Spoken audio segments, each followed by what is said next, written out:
মানুহ আজি নিজৰ মা বাবাক ইজ্জত আৰু সন্মান নকৰা হৈছে। এইজন সেই বয়সীয়াল কাৰোবাৰ হয়তো বাবা, হয়তো ল'ৰা ছোৱালী আছে, কিন্তু আজি ৰাস্তাত অকলে থাকিব লগা হৈছে।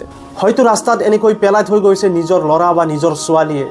আজি বুঢ়া হোৱা বাবে, আজি বয়সীয়াল হোৱা বাবে এই বৃদ্ধ অৱস্থাত অকলে ৰাস্তাত থাকিব লগা হৈছে। बहन बोल रहे थे सुबह कोई बहन छोड़ के चले गए। फैमिली में तो छोड़ गए। अच्छा मतलब आज ही यहाँ पे पहले यहाँ नहीं थे।